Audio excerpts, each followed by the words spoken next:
Great. We are here at SHRM 2025 in San Diego. My name is Jocelyn King, and I'm the CEO and founder of VirgilHR. I'm here with Heather Bussing. Heather, thank you so much for being with us today. I'm so happy. I'm so happy to finally get to meet all you guys. I know Rona. Yeah, she told me actually that she interviewed you recently. Yeah, we had a good time. Yeah, that's great. Pause for a minute. Sorry. Okay. I just wanted to be a little closer to the mic. All right. Yeah. All right. Yeah, I heard you guys had a great time, and she inspired me on a couple topics that we could talk about today too. Okay. So I'm really excited to get into that with you. But before I do, for our audience, would you mind giving just 60 second rather? Minutes. Oh my goodness, yeah, we'd be here for a while. 60-second high level background on your career. Yeah. So I'm an employment lawyer. I've been a California employment lawyer for about 35 years, maybe longer. I don't know. I stopped counting. And about 20 years ago, I fell in love with an HR tech guy. And so I got really interested in what was going on with technology and data. And I realized that there was an opportunity to really make a difference and change things if we were willing. Yeah. And so a few years ago, I started working on a project with Salary.com on pay equity, and it ended up being a book.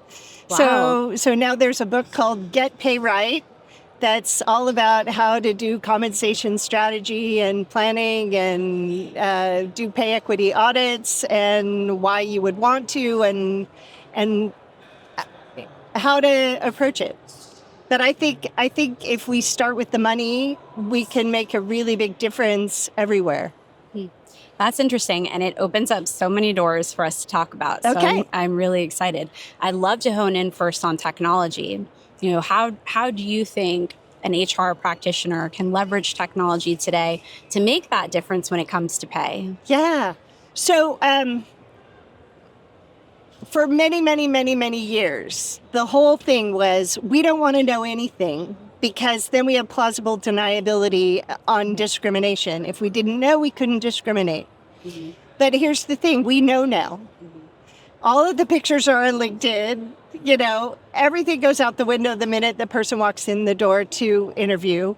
We know who people are. We know what's going on, and we're tracking the data, and we have the demographic data, and regulators are starting to demand it too because they want to see. And so what's happening is we have an opportunity to actually use our people analytics and understand the problems. And what if we actually went in and used those tools to fix them instead of just trying to manage risk or considering it another compliance headache? Mm-hmm. And so I think, you know, we are not going to change bias. We are not going to change, especially unconscious bias. Mm-hmm. And so what we have to do is start changing the outcomes. And the way to see those outcomes is with our data and analytics. Mm-hmm. And once you know, who you're hiring and who you're not hiring and who you're paying more and who you're not paying more, you can do something about it. Mm-hmm. You're not going to ever fix the bias that got you there, but you can fix the outcomes, and that eliminates the risk and solves the problem. And what could be better? Sure. What type of data should HR really be thinking about when they're doing an evaluation like this? Well, I mean, you can do a DE&I audit, which looks at demographics, who's where, and that's part of the EEO1 report too. It's very, very general and high level. But you can get into the details in your organization. And if you find that you have all men at senior levels and all women at junior levels, do some work around recruiting more qualified women. Mm-hmm. And that's not illegal. It is not illegal. So I think it's easy to go, I don't want to change and I don't want to see it because that's risk, that's liability, it's scary. I don't want anyone telling me I'm doing it wrong. But if we come at it as this is our opportunity to really see things that we couldn't see before and step into it, and that, people have made the business case for DE&I and diversity and equity and inclusion over and over and over again. We know it's good business. We know that if you are in an industry that needs creative people or interesting solutions, you need lots of different perspectives because the way you see it is only one way. And the deciders often do not understand what it actually takes to do the work or what you actually need to make something happen. And so I think we just need to do a better job at getting curious and using this great information that we have and stop worrying about what's legal, what's illegal, what's biased, what's not biased. Go look and see where you are, start where you're at, and fix it.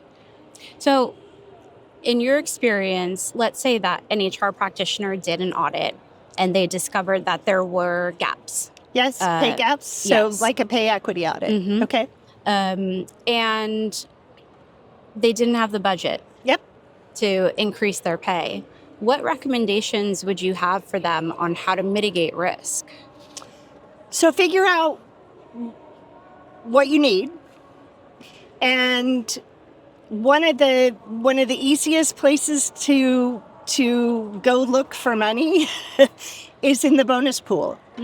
Take 10% of the executive bonus pool and set it aside to close pay gaps. Because those guys can live without it.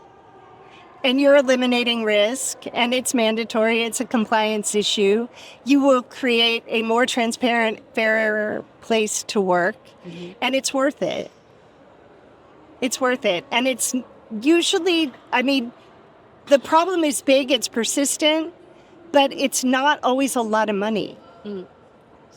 It's not always a lot of money. So I know that you're doing a talk here at SHRM on pay transparency. Can you tell us a little bit about that? Yes. So it was this morning, and it went great. And we had a great time. And I was doing the talk with Katie Stukowski, who is just an extraordinary, brilliant compensation and technology person for Salary.com, whose CEO I wrote the book with. So a little plug there. But what we talked about was exactly what I'm saying, is pay transparency creates better organizations and helps you solve the problems and eliminate risk. The kicker, though, is that you have to do some hard work at the beginning because you have to figure out what your compensation system is really about. And for most people, it's very ad hoc. And it just sort of evolves, and you do your best to keep things even as you go, and you hire people because you need them, and you don't pay attention to what the money does across the entire system. So there's work there to figure out what the actual work is that in equal work, because you have to be able to group the comparable jobs so that you can compare what people make who do that work.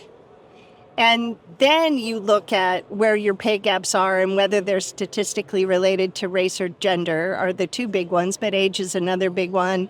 And states are starting to incorporate more protected classes. And the reality is that if you are not paying people equally and it relates to any protected factor, you're discriminating. Pay discrimination is the most common form of discrimination, especially gender pay discrimination. But when you start adding race into that, the gaps increase exponentially. So Latina women and Black women make a fraction of what white women make, who make 80% of what guys make. So So it's a big deal, and there are a lot of amazing, qualified, talented people that are not getting the opportunity to bring their brilliance. Yeah. I'd read that part of your talk today was about women kind of being disadvantaged when it came to the pay gap because of the fact that they were having children. Yep. Can you talk a little more about that? Yes, Amy Deal and the other Harvard researcher is evading me at the moment, but they wrote a book called Glass Wall. And they did a bunch of research that found that men who have children are financially rewarded. Women who have children are financially penalized. And women who don't have children are financially penalized because they might have children, and they're expected to work more because they don't have children. Interesting. So, in your opinion, do you think that over the course of, let's say, the next 10 or even being generous, the next 20 years, we can achieve some parity? Absolutely, and I think it's happening because if the men are the high wage earners and the women are the lower wage earners and expected to be flexible and work less and it traps everybody. Mm-hmm. It traps everybody because you can't just switch because that's what's right for your family. Mm-hmm.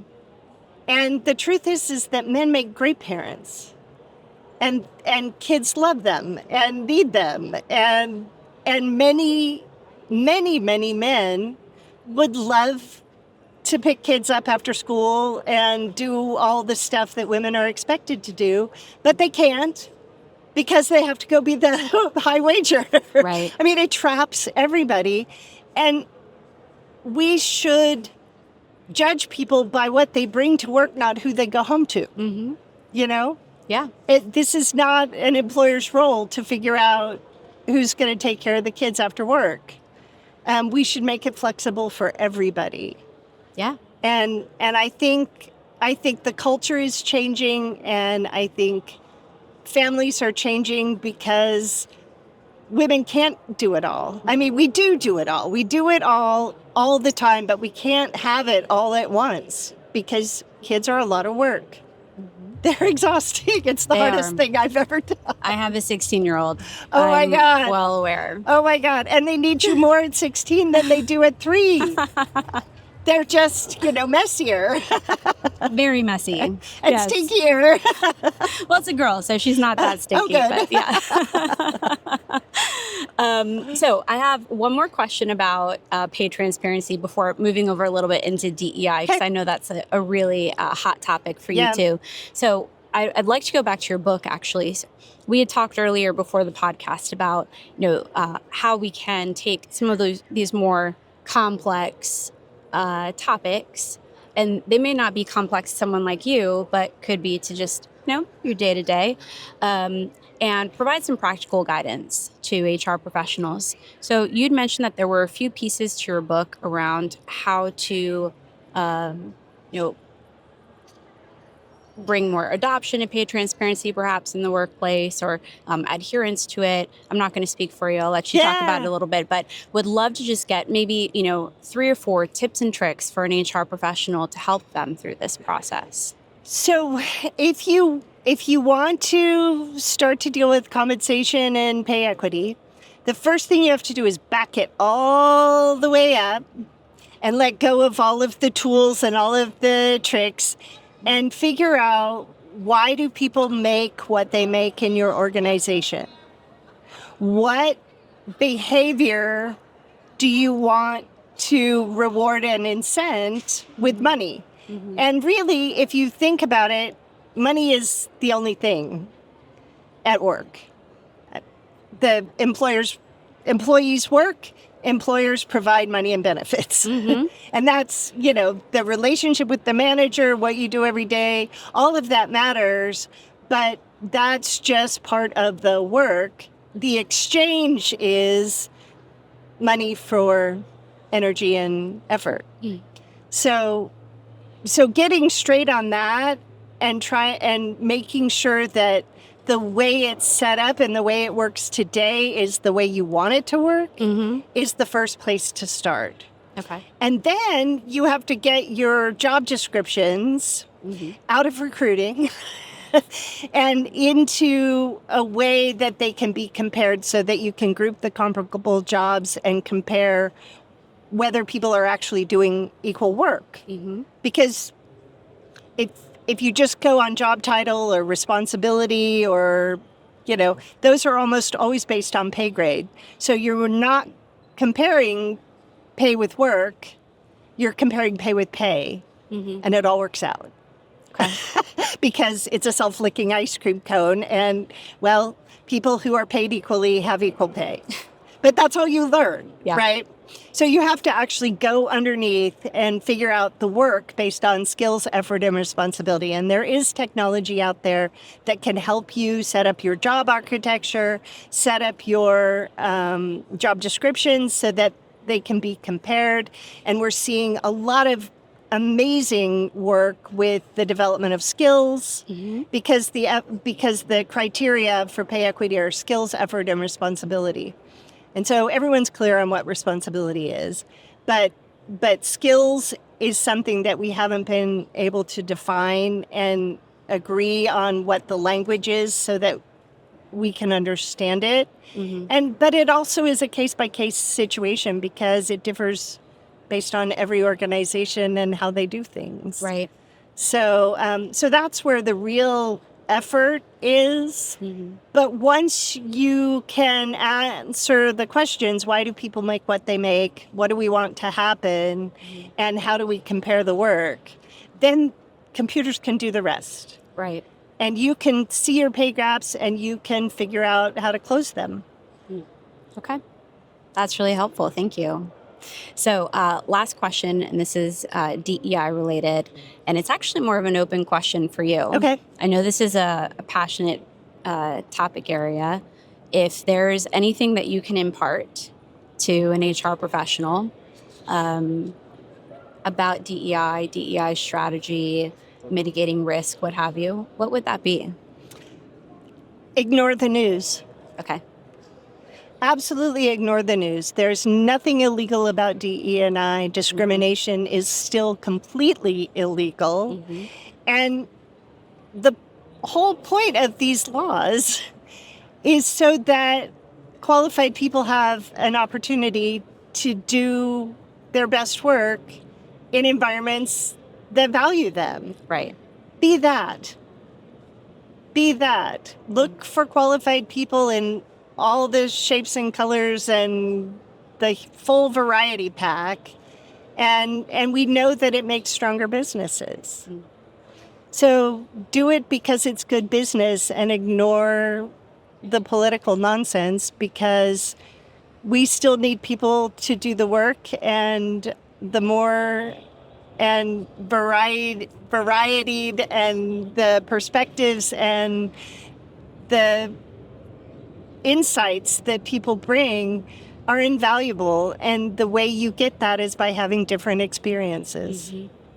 Yeah, and I would really encourage HR professionals out there, especially those that are getting pushback from leadership, which can be really difficult to handle, to do your due diligence on the benefits of DEI strategies in the workplace, because there's quantifiable data that proves that companies outperform their competitors when they have robust DEI strategies. So doing your due diligence is something that will really help in maybe building some confidence, especially for those who are listening to the news. The data is out there, but what matters is what you do, not what you call it, not, it's like if you need to not talk about DE&I understand that. If you have a potential political target on you, I understand that. But that does not change what you should be doing on the ground every day, because you need to run a business, and having a diverse and fair workplace is good business. Not to mention the right thing to do. absolutely the right thing to do. Yep. Well, Heather, thank you so much for your time. It was such a pleasure. Thank you. Inspirational. Yay! I appreciate it. I'm so happy to be here. Thank you. Thank you.